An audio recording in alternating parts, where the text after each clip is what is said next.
नमस्कार मैत्रिणींनो, प्रतीक्षा कुकिंग चॅनलमध्ये आपले सहर्ष स्वागत.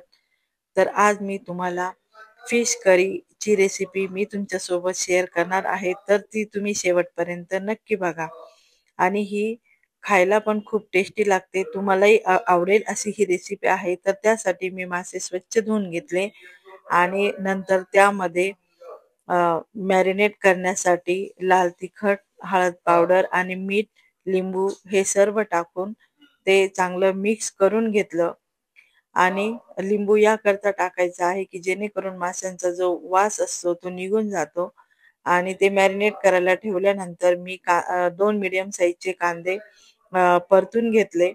नंतर त्यामध्ये कोथिंबीर, आले आणि मिरे टाकून तेही पूर्ण परतून घेतलं आणि नंतर मग ते मिक्सरच्या जारमध्ये काढून घेतलं आणि नंतर त्यामध्ये हिरव्या मिरच्या टाकल्या, 2 मीडियम साईजचे टोमॅटो टाकले आणि त्याच कढईमध्ये आता खोबरं पण परतून घेतलं आणि ते खोबरं पण परतल्यानंतर तेही त्या जारला काढून घेतलं आणि हे सर्व आपल्याला वाटून घ्यायचं आहे.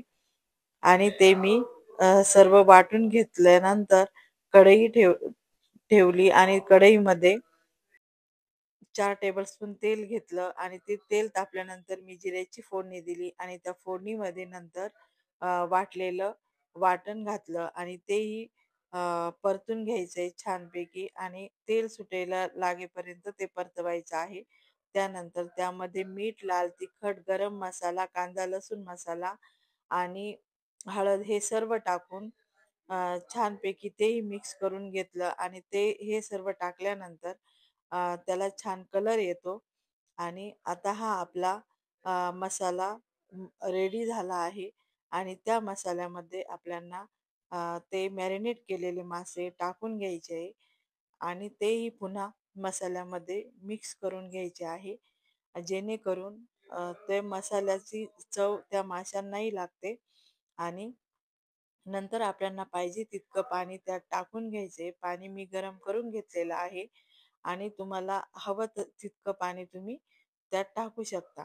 आणि नंतर फक्त 5च मिनिटं झाकण ठेवल्यानंतर ही फिश करी आपली तयार झालेली आहे आणि ही करी खायला एकदम टेस्टी लागते. मी गार्निश करायला त्यावर कोथिंबीर टाकली. तुम्ही कसुरी मेथी पण टाकू शकता. आणि हे बघा अगदी छान अशी मस्त झणझणीत आपली फिश करी ही तयार झाली आहे.